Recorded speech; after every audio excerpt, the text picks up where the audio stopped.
नमस्कार पुणेकर. गोष्ट एका पुणेकरचा एक नवीन chapter. Pune being Oxford of the East, विद्येचं माहेरघर आपण ज्याला म्हणतो. तो आम्ही विचार केला का नाही आज आपण एका अशा व्यक्तीशी भेटूया की जो पुण्याच्या मुलांना, पुण्याच्या नवीन जनरेशनला वेगळ्या पद्धतीने एज्युकेशनचा अनुभव देतोय, ज्यांना सतत काहीतरी नवीन करायचं असतं. अशी ही व्यक्ती आहे. सकाळी लेक्चर, दुपारी पॉडकास्ट, संध्याकाळी व्हिडिओज आणि सगळ्यांसोबतच विद्यार्थ्यांना अकाउंटसारखा विषय समजावून सांगताना लाईव्ह लेसन्स देणारे एक मेंटॉर आज आपल्यासोबत आहेत. एक वर्सटाईल व्यक्तिमत्व, एक टीचर, एक क्रिएटर, एक परफॉर्मर आणि आपल्या भन्नाट ट्विटमुळे विद्यार्थ्यांमध्ये लोकप्रिय झालेले असलेले व्यक्तिमत्व. 1992 पासून टीचिंग फील्डमध्ये असणारे, हजारो विद्यार्थ्यांना CA, CS, CMA सारख्या करिअरचा मार्ग दाखवणारे, अकाउंट सारखा विषय सुद्धा इंटरेस्टिंग असू शकतो हे आपल्या युनिक स्टाईलने प्रूव्ह करून दाखवणारे ॲम्बिशन्स कॉमर्स इन्स्टिट्यूटचे फाउंडर, नॉलेज, ह्युमर आणि एनर्जीचं एक परफेक्ट पॅकेज. गोष्ट एका पुणेकराची मध्ये आहेत professor Kaustubh Atre sir.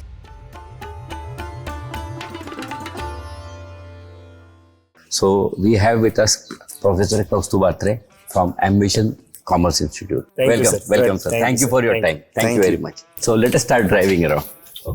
So Kaustubh sir, welcome to गोष्ट एका पुणेकराची. थँक्यू. मला ही कन्सेप्ट खूप आवडली तुमची. I am so happy. Thank you very much. So आमचा उद्देश खूप सिम्पल आहे. पुण्यातल्या लोकांबरोबर पुण्यामध्ये फिरता फिरता गप्पा माराव्या. अच्छा. तर आपण अशा एका प्रोफेशनमध्ये आहात की ज्याचं आणि पुण्याचं खूप दृढ नातं आहे. अगदी. की पुणे आपण म्हणतो विद्येचं माहेरघर आणि तिथे तुम्ही कॉमर्स इन्स्टिट्यूट चालवता, ॲम्बिशन कॉमर्स इन्स्टिट्यूट. तर ही कल्पना कशी चालू झाली, त्यातली मागचा एक छोटा कन्सेप्ट मला माहिती आहे, पण तुम्ही इव्हेंच्युअली रिव्हील करीन. सो तुम्ही शिक्षण देण्याच्या प्रोफेशनमध्ये कसे इन्व्हॉल्व्ह झालात? मी 11th स्टँडर्ड कॉमर्स चूज करतानाच मेनली असं झालं होतं की सायन्स घेऊ, कॉमर्स घेऊ, आर्ट्स घेऊ. त्यात कॉमर्स जिंकलं. वंडरफुल. आणि कॉमर्स मला भावलं. तर सुरू झाल्यानंतर आधी प्रॉब्लेम असा होता की मला वाटायचं की ह्याच्यामध्ये मॅथमॅटिक्स आहे आणि जे तारांबळ उडली होती माझी आणि असं वाटत होतं की हे काय खरं नाही आपलं. पण नंतर कळलं की यात मॅथ्स नाहीच आहे. मॅथ्स नाही आहे म्हणल्यानंतर मला असं आकाश सगळं उघडं झाल्यासारखं वाटायला लागलं आणि कॉमर्स मला माझं वाटायला लागलं. बरोबर. आणि मग जी ग्रीप पकडली ती मजा यायला लागली की अभ्यास करताना ती मजा दिसायला लागली. आणि मी असा माणूस आहे ना की मला अभ्यासावर खूप प्रेम आहे. म्हणजे मार्कांवर प्रेम नाही, मार्क खूप पडतात असे पण नाही, पण अभ्यास करायला मजा येते, नवीन काहीतरी शिकायला मजा येते. त्यामुळे ते कॉमर्समधलं हे नवीन शिकत गेलो, ते नवीन शिकत गेलो, असं. आणि मी जिथे शिकत होतो, माझे गुरु मिलिंद पुरंदरे सर, त्यांच्याकडे मी शिकत होतो अकाउंट्स. आणि त्या वेळेला त्यांनी मला विचारलं, आणि side by side me French पण शिकत होतो. हो. तर फ्रेंच शिकत असताना 4थ्या वर्षाला होतो. पुरंदरे सरांनी विचारलं, तू फ्रेंच शिकवणार का? म्हटलं हो शिकवेन. म्हणे इतकं पटकन नाही, म्हणजे विचार करून सांग. म्हटलं हो सर शिकवेन. म्हणे पण पक्क धरू नकोस, मी अजून बघतो कोणी मोठं सापडतंय का. बरोबर. तर मग बघू आपण. Okay sir, no problem. आणि मग 1 महिना झाला. ते म्हणले तयारी करतोयस ना? म्हटलं सर तुम्ही म्हणलं ना कोणतरी तुम्हाला सापडलं तर आहे. नाही म्हणे तूच शिकवायचंय. मग माझी तंतरली की आता उद्यापासून शिकवायचं आहे. पण that was wonderful experience. And then I started teaching French first. आणि SYTY माझं चालू असताना कॉलेजमध्ये माझं फ्रेंच पण चालू होतं. बरोबर. टीचिंग पण चालू होतं, कॉमर्स पण चालू होतं, असं सगळंच चालू होतं छान. आणि मग नंतर जेव्हा टीचिंगमध्ये उतरलो मी, सरांकडं असताना त्यांनी मला अकाउंट शिकवायला सांगितलं. नंतर तिथं अजूनच मजा यायला लागली अकाउंट शिकवायला लागल्यावर.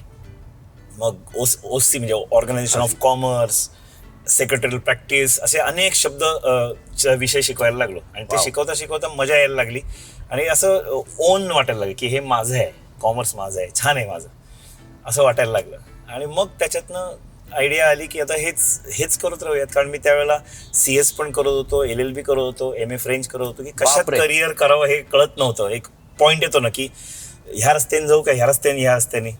तेव्हा कोणतरी म्हटलं की why don't you consider teaching as your profession. एवढं जर आवडतंय. सुरुवातीला 5 दिवस माझं लर्निंग चालायचं CSचं आणि 2 दिवस मी हॉबी म्हणून शिकवायचो. हो. ते कधी बदललं कळलंच नाही की मी आठवडाभर शिकवायलाच लागलो. मग हे कळायला पाहिजे त्यावेळेला. मोठं कोणतरी सांगणारे असतात ते बरं आहे, ऑब्झर्व करणारे आपल्याला. देव त्यांच्या मुखातनं सांगतो. तर ते म्हणले तू consider this as your profession. पण मग हे तुम्ही एवढं व्हेरीड फील्ड, म्हणजे आता एक कन्सेप्ट आहे की jack of all and master of none. Master of one and jack of none. तर ह्याच्यामध्ये कारण की आपण व्हेरी ट्राय केलं, म्हणजे यू केप्ट ऑन ट्राईंग की हे पण करू ते पण करू, काहीतरी क्लिक होईल. सो हा ज्या गुरुमंत्र की jack of all master of none, jack of all master of one, और master of one and jack of none. So what is important? मला तुमच्या बाबांची आठवण येते. बाबा मला हाच प्रश्न बाबांनी एकदा विचारला होता. बाबा म्हणले, अरे तू कॉमर्स पण शिकतोय, फ्रेंच पण शिकतोय, CS पण करतोय, नक्की काय करायचंय? म्हटलं बाबा मला माहित नाही या सगळ्याचा उपयोग कुठे होईल. पण बरोबर ते असं आणलं की टीचिंग मध्ये मला या सगळ्याचा उपयोग झाला. फ्रेंच शिकत असताना मित्र वेड्यात काढायचे, फ्रेंच काय शिकतो आपण, मराठी मीडियमची मुलं आहेत, आपल्याला कुठं काय फ्रेंच येतं. असं म्हटलं, अरे मला माहित नाही, मामाने शिकायला लावलंय, मी शिकतोय. आणि त्यावेळी एक पद्धत होती ना की कोणी मोठ्या माणसाने सांगितलं तर ऐकायचं गप्पू. पण ते आजचे स्टुडंट ऐकतात का तसं? त्यांना आजकाल एक वेगळी युनिव्हर्सिटी ओपन झाली, गुगल युनिव्हर्सिटी. त्याच्यावर जाऊन ते पहिल्यांदा सर्च करतात, स्टडी करतात, रिसर्च त्याला म्हणतात ते, and then they take the decision. So आपल्या वेळी नव्हतं, हे बरं झालं. मोठे सांगायचे आणि आपण ते ऐकायचो, आणि मोठे सांगायचे आणि आपण आपल्या ब्रेनला काम द्यायचं. आता हे मोठ्यांचं ऐकतात आणि गुगलला विचारतात काय करू, म्हणजे स्वतःचा वापर नाही. सो या सगळ्याचा उपयोग मला टीचिंग मध्ये झाला. हो, की टीचिंग मध्ये करत असताना मी लॉ पण शिकवत होतो, कंपनी लॉ शिकवत होतो, मी मॅनेजमेंट पण शिकवत होतो, म्हणजे सगळ्याचा उपयोग झाला तिथे. वाव. आणि फ्रेंचचा उपयोग परत मला टीचिंग मध्ये झाला. लास्ट 33 इयर्स मी फ्रेंच पण शिकवतोय. हे सगळ्याचा उपयोग टीचिंग मध्ये नक्की झाला. त्याचा कुठल्या कंपनीमध्ये, मला कॉर्पोरेट मध्ये जायची इच्छा होती की कुठल्या तरी CS करत होतो, आपण कुठेतरी कॉर्पोरेट मध्ये जाऊयात. इव्हन बाहेरच्या देशात पण मी ट्राय करत होतो, कारण त्यावेळी ट्रेंड तशी होती. 91च्या पुढची सगळी ओपन झाली होती आपली सगळी इकॉनॉमी. तर माझी इच्छा होती, मित्र पण बाहेर जातात, आपण पण बाहेर जाऊयात. सो मला 3 अपॉर्च्युनिटी तशा आल्या होत्या. बेल्जियमची एक होती, फ्रान्सच्या 2 होत्या. पण टीचिंग लाईन मध्ये असल्यामुळे ती जी कमिटमेंट असते की मुलांना मी कमिटमेंट दिली की मी तुम्हाला वर्षभर शिकवीन, तर ते मध्येच बाय बाय, आता मला नवीन जॉब आलाय, माझं चांगलं होतंय, बाय बाय, असं करणं योग्य वाटलं नाही मला. So I continued with teaching आणि तिथेच चिकटून राहिलो. आणि तुम्ही खूप युनिक कन्सेप्ट चालवता की कॉमर्स इन्स्टिट्यूटमध्ये तुम्ही लँग्वेजेस पण शिकवता आणि त्याच्यामध्ये आवर्जून संस्कृत पण शिकवता. हो, संस्कृत तशी कमी लोक येतात, पण संस्कृतचे मुद्दाम आम्ही पेपर्स ठेवतो. म्हणजे 12वीचे विद्यार्थी बसतात पेपरला, बरोबर, त्यांच्यासाठी टेस्ट सिरीज मध्ये पेपर्स असतात. आणि जर कोणाला गरज वाटली की मला कुठंच गायडन्स मिळत नाही, देन वी टेक संस्कृत. आणि आपलं शिक्षण मराठी मीडियम मध्ये झालेलं आहे 100%. मी पण प्राऊड मराठी मीडियमचा स्टुडंट आहे आणि मला त्याचा कुठंही आजपर्यंत आयुष्यामध्ये कुठे त्याच्यामुळे मला कोणताही स्पीड ब्रेकर समोर आलेला नाही. पण आजकालचे पेरेंट्स हे मराठी मीडियम पासून त्यांच्या मुलांना दूर ठेवतात आणि दुसऱ्या साईडला आपली मराठी, आपला मराठी म्हणून ओरडत बसतात. हे जे विरोधाभास आहे हा क्लिअर कसा करायचा? आता यामध्ये मी पण एक सहभागी पालक आहे. माझं शिक्षण पूर्ण मराठी मीडियम मध्ये झालं. रमणबाग शाळा होती माझी. आणि त्याला घरामध्ये चिडवून मला सेंट रमण असं म्हणतात. सेंट रमण मध्ये मी होतो, कारण बायको सेंट ॲन्स मधली, मुली दोघी सेंट मेरीज मधल्या, त्यामुळे I am the only targeted person. मला प्रॉब्लेम झाला मराठी टू इंग्लिश स्विच होत असताना. 10वी पर्यंत 100% मराठी होतं आणि 11वी मध्ये BMCC मध्ये गेल्यानंतर 100% इंग्लिश होतं. करेक्ट. आणि मग जे टेन्शन यायला लागलं, मग कधी कधी तर असं व्हायला लागलं की मी इकॉनॉमिक्सचं मराठीतलं पुस्तक एका ठिकाणी ठेवायचो, इंग्लिशचं एका ठिकाणी ठेवायचो आणि सेंटेन्स बाय सेंटेन्स जायचो की ओके याचा अर्थ हा असणार, याचा अर्थ हा असणार. त्यानंतर माझ्या बरोबर जे वर्गात मित्रमैत्रिणी होते त्यातले अनेक इंग्लिश मिडियमवाले होते की त्यांच्याशी बोलताना बस डोंट स्टॉप का बस डझंट स्टॉप, काय करेक्ट आहे हा विचार मनात चालू राहायचा. आणि मग हिंदी बस रुकती नाही, असं खूप वेळेला मला करायला लागलं. दुसरं असं झालं की फ्रेंच शिकत असताना मराठी टू फ्रेंच हे मस्त जमलं. बरं, कारण अनेक गोष्टी फ्रेंच मधल्या या मराठी लँग्वेज सारख्या आहेत. बरं, त्यामुळे इंग्लिशचा मध्ये कुठं अडचणच नाही आला. हो. मग लक्षात आलं की अरे आपण जर फ्रेंच शिकू शकतो तर आपण इंग्लिश पण शिकू शकतो, ती पण फॉरेन लँग्वेजच आहे आपल्याला. सो मग त्याचे प्रयत्न मी करायला सुरुवात केली आणि मग मला लक्षात आलं की आपली जी नेक्स्ट जनरेशन असेल घरातली, की त्यांना जर पहिल्यापासून इंग्लिश एज्युकेशन मिळालं तर त्यांना बरं होईल, कारण ती वर्ल्ड वाईड लँग्वेज आहे. पण त्यांचे संस्कार आणि घरातली लँग्वेज ही पूर्णपणे मराठी असेल, की जेणेकरून त्यांची मुळं मराठीशी राहतील. बरोबर, कारण बायकोचा माझ्या डोळ्यासमोर आदर्श आहे ती सेंट ॲन्स मध्ये जरी असली तरी तुम्ही तिच्याशी बोलत असताना तुम्हाला कदापि कुठेही वाटणार नाही की ही मुलगी कॉन्व्हेंट एज्युकेटेड आहे. अरे वा. कारण तिच्या आई वडिलांनी तसं ते ठेवलंय आणि तिच्या मराठी अफलातून बोलते, लिहिते. सो जर ही करू शकते तर माझ्या मुली पण करू शकतील.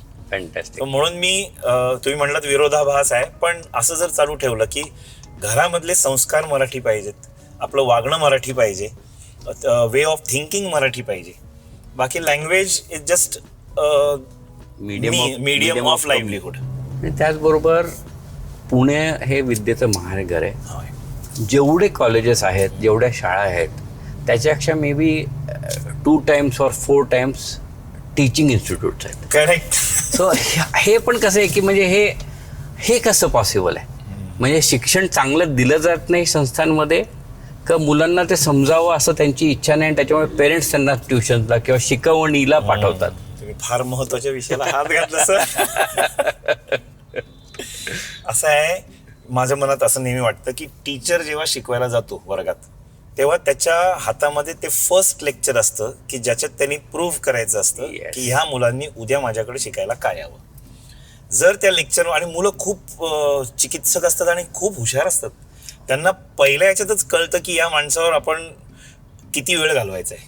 आणि त्या पहिल्या लेक्चरमध्ये जर त्यांना असं वाटलं की अरे येस, मी उद्या मजा आली, आज उद्या पण आपण येऊयात, दॅट क्लिक्स. मग हे शाळेमध्ये पण होऊ शकतं, कॉलेजमध्ये पण होऊ शकतं, क्लासेसमध्ये तर होतच आहे. सो मला असं वाटतं टीचर्सनी जर कुठेतरी स्वतःला बदललं तर ते होऊ शकतं असं मला वाटतं. आणि अनफॉर्च्युनेटली आता हा ब्लेम गेम आहे. कॉलेजचे टीचर्स म्हणतात मुलंच येत नाहीत, मुलं म्हणतात टीचरच येऊन शिकवत नाहीत. त्यामुळे एक जण दुसऱ्यावर ब्लेम गेम टाकून कळतच नाही की खरं काय घडतंय.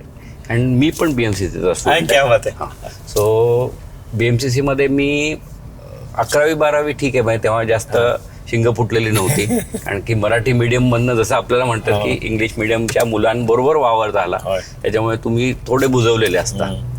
पण फर्स्ट इयर नंतर स्टॅटिस्टिक्स, इकॉनॉमिक्स, बस ह्या 2 सब्जेक्ट शिवाय मी स्वतः सुद्धा वर्गामध्ये कधी बसलो नाही. कारण की तुम्ही म्हणता त्याप्रमाणे प्रोफेसरनी तो इंटरेस्टच कधी क्रिएट केला नाही. अँड दे ऑलवेज की त्यांचा उद्देश असा होता, तुम्ही आला तर मी शिकवीन, नाही आला तर मला फरक पडत नाही. बरोबर. And they did not stop us. बरोबर.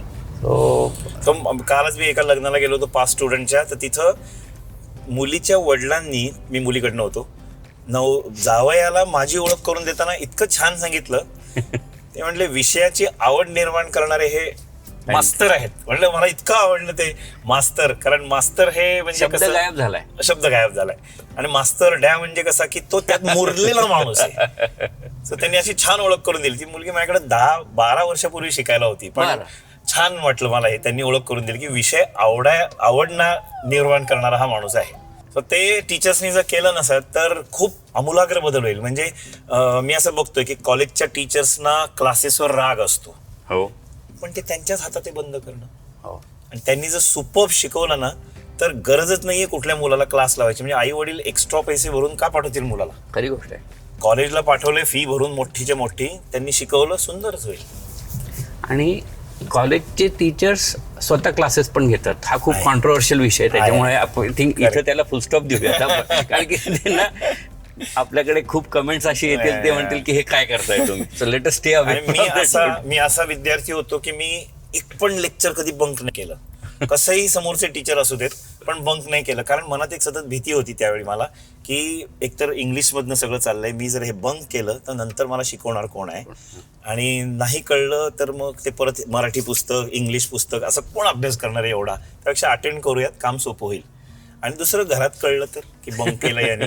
तर ह्या सगळ्याचा विचार करून मी सगळी लेक्चर अटेंड करायचो. त्यामुळे फायदा असा झाला की मला कसं शिकवू नये किंवा टीचरनी कसं वागू नये हे पण कळायला लागलं.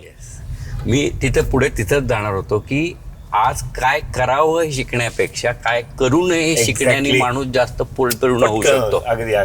म्हणजे एक टीचर आमच्या अशा होत्या की त्या वर्गात यायच्या, टेबलवर खुर्चीवर जाऊन बसायच्या, टेबलवर पुस्तक उघडायच्या, 2 तासाचं लेक्चर असायचं, 2 तास शिकवायच्या, पुस्तक बंद करायच्या, निघून जायच्या. कोणाशीही कम्युनिकेट नाही केलं कधीच, तिथनं उठल्याच नाहीत. सो दॅट टाइम मला असं लक्षात आलं की बापरे, असा टीचर नाही पाहिजे. सो सर म्हणून मी माझ्या क्लासमध्ये 6 वर्ग आहेत त्या बिल्डिंगमध्ये, एकाही वर्गात खुर्ची ठेवलेली नाही. टीचरने बसायचंच नाही तिथे. फॅन्टॅस्टिक. टीचर बसला की वर्ग झोपला असं मला वाटतं. आणि एक आपल्या शिकवण्याच्या पद्धतीमध्ये आपण एक खूप मोठा विषय ऍड करता, तो म्हणजे आहे ह्युमर. हा. कारण की what is the base for that, कारण की humour bonds people. Correct. So म्हणजे त्याच्या मागचं रहस्य काय? रहस्य म्हणण्यापेक्षा नेचरच तसं आहे असं म्हणू आपण. आधी मी खूप सिरियस टाईपचा माणूस होतो, पण या मुलांबरोबर राहून ना एनर्जी फ्लो जो इंटरॅक्ट होतो त्याच्यातनं ते माझं नेचर बनलेलं आहे असं मला वाटतं. कारण मी पण असे टीचर पाहिलेले आहेत की जे अजिबात अख्ख्या तासभरामध्ये एकदाही स्वतःही हसत नाहीत, समोरच्यालाही हसवत नाहीत. बापरे. आणि वर्ग झाल्यानंतर मग कळवण्यास अत्यंत दुःख होते की असे बाहेर पडतो आम्ही सगळे त्या वर्गात. असे झालेले आहेत घटना. तेव्हा वाटलं अरे हे का आपण करतोय, तेही लक्षात आलं की अरे काहीतरी मजा मस्ती असली पाहिजे वर्गामध्ये. जरा मी पण, आणि मग त्या मुलांच्या वयाला गेलो ना की ऑटोमॅटिकली ह्याचे पाय खेच, त्याला चिडव, ह्याला. आणि आता मी माझ्याकडे रूल असा केलाय की मला स्क्रीन टाइम बघायला अलाउ केलं पाहिजे पालकांनी मुलांचं. बरोबर. कारण त्यांचा तो प्रायव्हसी आहे ना, डेटा प्रायव्हसी वगैरे वगैरे. तर मी असं रिक्वेस्ट केली आहे पालकांना की मला ह्यांचा स्क्रीन टाइम बघायला अलाउड केला पाहिजे. तर मग ते जे सुरू होतं की एखाद्याने होमवर्क नाही केला, हे म्हणतो चल तुझा स्क्रीन टाइम दाखव कालचा. मग जे वर्गामध्ये उठतं लहर सगळी, सर याचा बघा, सर याचा, सर त्याचा बघा. सगळ्यांना माहिती असतं काय चाललंय. त्यांनी एक मजा मस्ती वातावरण सुरू होतं. दुसरं, आमच्याकडे जर मोबाईल वाजला वर्गामध्ये तर रूल फार सिम्पल आहे, स्टेजवर यायचं आणि गाणं म्हणायचं. मला मोबाईल वाजल्याने अजिबात त्रास होत नाही, पण ते गाणं म्हणायचं म्हणल्यानंतर मुलांना जे धारिष्ट लागतं, म्हणजे त्याच्या मागची भूमिका अशी की प्रत्येकाने स्टेजवर येऊन एकदा ते डोळे फेस करावेत. जे मी केलं पहिल्या लेक्चरला, सर पुरंदरे सरांनी मला सांगितलं होतं जा शिकवून आज पाहिलं. मी पहिल्या लेक्चरला गेलो, मी 2 तासाची तयारी करून गेलो होतो. ते 2 तास आपल्याला शिकवायचं आहे. 23 मिनिटातच लेक्चर संपलं. म्हणजे मला कळेच. नंतर मी खाली जाऊन ऑफिसमध्ये बसलो, असा सर म्हटलं कसं झालं लेक्चर, म्हटलं थांबा सर मला जरा लेट मी कम बॅक. मग कळलं की मी काय स्पीडमध्ये शिकवलं, किती फास्ट शिकवलं. सो मला ते डोळे जेव्हा आपल्याकडे मुलांचे असतात ना की अपेक्षेने की आपण ह्याच्याकडनं शिकतोय, की मग डिलिव्हरी द्यायला लागते आपल्याला, हे प्रत्येकाला एकदा फेस करू दे लाईफमध्ये. त्यामागची ती भूमिका आहे. सो मोबाईल वाजणे हे निमित्त आहे. असे वेगवेगळ्या घटना घडल्या की जरा ह्युमरस वातावरण वर्गात असतं. आणि शिक्षक हा एक आदर्श निर्माण करणार आहे स्टुडंटसाठी. सो त्याच्यासाठी शिक्षकांनी शिक्षण घेणं आवश्यक आहे असं वाटतं का? अगदी. म्हणजे शिक्षकांनी, मला तरी असं वाटतं, शिकत राहावं. ती जी प्रोसेस आहे ना शिकण्याची, त्यातनं आपण सतत असे तावून सुलाखून तयार होत असतो. म्हणजे कुठल्याही वयाला, ह्याही वयाला मी आता सध्या मी MA योगशास्त्र शिकत आहे. माझी पहिल्या वर्षाची काल परीक्षा संपली. मजा येते मला. आणि ते शिकत असताना मला असं लक्षात येतं की अरे हे मी मला माझ्या मुलांना पास ऑन करू शकतो. म्हणजे आपली जी रिच ट्रेडिशन आहे, एवढं इंडियन नॉलेज आहे सगळं वेदांचं वगैरे वगैरे, ते इंग्रजांनी कुठेतरी कट करून टाकलं, मुघलांनी कुठेतरी कट करून टाकलं त्या आक्रमणांमध्ये. आणि ते आता मुलांपर्यंत पोचणंच खूप अवघड झालंय. आणि इन्फ्लुएन्स ऑफ वेस्ट आहे आपल्यावर. सो असं मला वाटतं की अरे हे आपण मुलांना देऊ शकतो, हे मुलांना देऊ शकतो. म्हणजे टीचरनी सतत इव्हॉल्व्ह होत राहावं, शिकत राहावं, की जेणेकरून तो मुलांना देत असताना सुद्धा छान काहीतरी देत राहील. तुम्ही आत्ता बोलताना कारण नसताना माझा अतिशय आवडता आणि नावडत्या विषयाकडे घेऊन चाललेला आहे मला. की तुम्ही म्हणताय की पाश्चिमात्य लोकांनी आपल्यावरती आक्रमण केलं, आपल्यावरती राज्य केलं, मग मोगलांनी केलं, आणि आपण म्हणतो की बाबा त्याच्यामुळे माझी शिक्षण पद्धती बदलली. पण त्याच्यानंतर भारताला स्वातंत्र्य तर मिळालं ना. क्या बात आहे. मग स्वातंत्र्य ह्या सिस्टीममधून का नाही मिळालं? खरंय, अगदी खरंय. मी दुबईला जेव्हा गेलो होतो फिरायला, तेव्हा त्यांचे ते एक म्युझियम आहे त्यांच्याकडं. आणि त्या म्युझियममध्ये त्यांनी असं ठेवलंय की 1969 मध्ये त्यांना पहिल्यांदा मोती सापडले आणि पेट्रोल सापडले. आणि मी गेलो होतो 2014 मध्ये. म्हणजे किती वर्ष झाली? 30 आणि 14, 44 वर्ष. 44 वर्षामध्ये जर हा देश जो आता आपल्याला दिसतो तो आहे, तर आपण तर 1947 पासून फ्री झालो. प्रॉब्लेम कुठे आहे? तर प्रॉब्लेम ते शोधायला पाहिजे की मेंटॅलिटी माणसांनी प्रोग्रेसिव्ह राहायला पाहिजे. प्रत्येकाने हा देश माझा आहे असं म्हणून सुरुवात करायला पाहिजे. आणि मग कोणीतरी एक लीडर छान असायला पाहिजे, जो सध्या मला वाटतं की आहे आपल्याकडं. त्याचं ऐकलं तर एक छान वाट मिळू शकते. कारण की आज आणि आता परिणाम आज होतोय की एम्प्लॉयमेंट ह्या विषयावरती बरोबर. मोठ्या प्रमाणामध्ये, की आता पुण्यामध्ये पुण्याचा प्रोग्रेस प्रचंड आहे. पुण्यामध्ये सगळ्या प्रकारचे उद्योग व्यवसाय धंदे भरपूर वाढत आहेत, पण आम्हाला माणसं कामाला मिळत नाहीत. कारण की एज्युकेटेड लोक आहेत, एम्प्लॉयेबल लोकच नाही आहेत. खरं आहे, ट्रू आहे, अगदी खरं आहे. माझा एक मित्र आहे, आम्ही जेवत असताना, माझा वर्गमित्र BM मध्ये माझ्याबरोबर होता, तो HR मॅनेजर आहे मोठ्या कंपनीमध्ये, आणि तो मला बोलता बोलता म्हणला, काय शिकवता तुम्ही? म्हणलं, अरे म्हणजे म्हणे काल म्हणे मी इंटरव्ह्यू घेत होतो, MCOM झालेला मुलगा होता, आणि बँक अकाउंट ओपन करण्याची प्रोसिजर सांग. बापरे. त्याला सांगता नाही आली, काय शिकवता तुम्ही? म्हटलं अरे आमच्या ह्याच्यात कुठे येतं हे सगळं? पण देन आय रिअलाइज की तो जेव्हा माझ्यावर पॉइंट आउट करतोय याचा अर्थ टीचिंगवर पॉइंट आउट करतोय, एज्युकेशनवर पॉइंट आउट करतोय, की एवढी साधी गोष्ट पण त्या माणसाला MCOM झालेल्या माणसाला माहित नव्हती. म्हणजे हा कुठेतरी टीचिंगचा फ्लॉ आहे, कुठेतरी सिस्टीम मध्ये राहतंय, प्रॅक्टिकल नॉलेज नाहीये. हे जो तुम्ही म्हणतात तेच मला लक्षात आलं की एज्युकेटेड आहे पण एम्प्लॉयबल नाहीये. तो सध्या परिस्थिती अशी झालेली आहे की हे जे ग्रॅज्युएशन प्रकरण आहे हे कॉलेजेस ऑटोनॉमस झालेली आहेत. हो. आणि ऑटोनॉमस कॉलेज याचा अर्थ असा की कॉलेजचा सिलेबस डिसाईड करणारे जे टीचर्स आहेत तेच शिकवणारे आहेत, तेच पेपर सेट करणारे आहेत आणि तेच पेपर चेक करणारे आहेत. सगळं आत्मनिर्भर. करेक्ट. पण याच्यामध्ये गडबड आता अशी होती, मगाशी जे आपण टीचर्स बद्दल बोललो, हो. अनेक मुलांनी मला सांगितलं, हे मी कुठं जात नाही बघायला, पण मुलांनी सांगितलं, टीचरने आम्हाला सांगितलंय की मी हे 4 प्रॉब्लेम शिकवत आहे, तुम्ही जर रोज आलात तर यातलंच पेपरमध्ये येणार आहे. वाह वाह. मग विद्यार्थी एकतर क्लासला कशाला जाईल? ठीक आहे, क्लासला नाही झाला, पण त्या 4 प्रॉब्लेमच्या व्यतिरिक्त जर त्याला जगच माहीत नसेल तर तुम्ही म्हणता तसं जेव्हा तो इंटरव्ह्यूला येतोय तेव्हा तुम्ही मागच्या जनरेशनमध्ये शिकलेले आपण सगळे आहोत, ज्यांची व्हॅल्यू, एज्युकेशन व्हॅल्यू खूप स्ट्रॉंग आहे. येस. आपण अपेक्षा करतो की अरे हे तर माहित पाहिजे तुला. माहिती पाहिजे, बेसिक तर माहिती. करेक्ट. त्यामुळे मला असं वाटतं की थोडंसं कॉलेजेस जे ऑटोनॉमस झालंय ते ऑटोनॉमस याचा अर्थ असा नाही की तुम्ही काहीही शिकवा, कसंही शिकवा, जबाबदारीने शिकवणं गरजेचं आहे. खरी गोष्ट आहे. तर हे जर बदललं कुठे तर छान होईल. आणि त्याचबरोबर आता बऱ्याच दिवसापासून असा प्रयत्न चाललाय एज्युकेशन सिस्टीममध्ये की एक तुम्ही लिबरल सायन्स आणि सायन्स असे 2 स्ट्रीम ठेवा, ते आर्ट्स, कॉमर्स, सायन्स हे ठेवू नये. आणि पण हा विषय त्यांचा खूप दिवसांपासून बरोबर, चाललाय, पण ते अजून इम्प्लिमेंट केलेलं नाही. हळूहळू ते आता लिबरल आर्ट्स म्हणून एक त्यांनी जे इंट्रोड्यूस केलेलं आहे, हां. छान मोठ्या मोठ्या कॉलेजेसमध्ये ते आहे, आणि विद्यार्थ्यांना ती एक छान टिंज मिळते की मी एका वेळेला इकॉनॉमिक्स पण शिकू शकतो, मी त्याच वेळेला सायकोलॉजी पण शिकू शकतो, परफेक्ट. सायंटिफिक बेसवाले सब्जेक्ट पण मी काही शिकू शकतो. So they are enjoying it.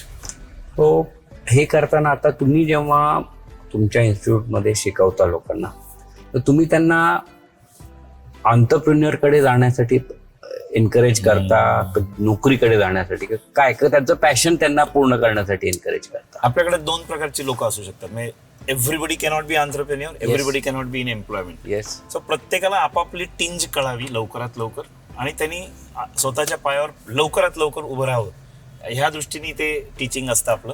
म्हणजे जे पुस्तकांमध्ये आहे तेच त्यांना शिकवायचंय. तर बाकीच्या व्हॅल्यूज देत असताना आता मी माझं सांगतो, माझं असं झालं होतं की मी पूर्णपणे घरातनं एम्प्लॉयमेंट बॅकग्राऊंडचा माणूस आहे. करेक्ट. आजोबांनी नोकरी केली, वडिलांनी नोकरी केली, सो मला असं होतं की मी पण नोकरीच करणार ना. पण माझे दुसरे गुरु जे आहेत, गणपुले सर म्हणून, मी ज्यांच्याकडे CS साठी शिकायला जात होतो, ओके. त्यांनी वन फाईन डे मला असं उचललं आणि आत्ता जिथं क्लास आहे त्या बिल्डिंगमध्ये आणलं आणि मला म्हणले की इथं उद्यापासून शिकवायला लागायचं. म्हटलं सर, वाव. म्हणजे असं बॉम्बच टाकला. सर म्हटलं हे शक्य नाही, मला म्हणजे तशी मेंटलीच तयार नाहीये मी अजून. बरोबर. असं नाही जमतं सगळं. पडलं की बरोबर पोहायला लागतो माणूस, पाण्यात पडलं की पोहायला लागतो. तसं त्यांनी मला ढकललं आणि स्टार्टेड. म्हणजे माझ्यासाठी तर आता शब्द आहे स्टार्टअप, तो त्यावेळी स्टार्टअपच होता, किकअप होता तो. ऍक्च्युली किक दिली होती मला. जिराफाचं पोरगं बाहेर पडल्यानंतर जसं ते लात घालतो. हो, एक्झॅक्टली तसंच ते झालेलं आहे. त्यामुळे एम्प्लॉयमेंट मधल्या माणसानी त्याचं नेचर चेंज करून एंटरप्रेन्युअर होता येतं हे मला नक्की माहिती आहे. परफेक्ट. सो प्रत्येकाने करायला हरकत नाहीये, पण मग एम्प्लॉयमेंट मध्ये लोकच राहणार नाहीयेत. बरोबर. पण प्रत्येकाने आपापला पिंड ओळखावा आणि त्याप्रमाणे एक्सलन्स कडे जावं. सो अशा प्रकारे विद्यार्थ्यांशी बोलणं चालू असतं. म्हणजे मुलांमध्ये कुठ एनर्जी भरलेली आहे, फक्त ती एनर्जी आपण एक्सप्लोअर त्यांना करण्याला मदत करायची, एवढं काम मी करत असतो. आणि अकाउंट सारखा विषय तुम्ही इंटरेस्टिंग करून कसा सांगा? ऍक्च्युली अकाउंट्स हा विषय बदलतच नाही कधी लाईफ मध्ये. बरोबर. पण जसं मी अनुभवानी मोठा होत आहे वयानी, ते त्यात जे अनुभव यायला लागतात त्यात मग इकडच्या गोष्टी तिकडच्या गोष्टी, एखाद्या गोष्टीशी रिलेटेड कॉर्पोरेट मधलं काही, मार्केटमध्ये काय चालू आहे त्याच्याबद्दलचं, असे सगळे किस्से ऍड करून करून ते इंटरेस्टिंग होतं. Wonderful wonderful. कारण की मी सुद्धा अकाउंट शिकलेलो आहे आणि मला अकाउंट हा अतिशय प्रेमाचा विषय आहे. मी 11वी मध्ये बोकील म्हणून एक सर होते, त्यांच्याकडे ट्युशनला जायचो.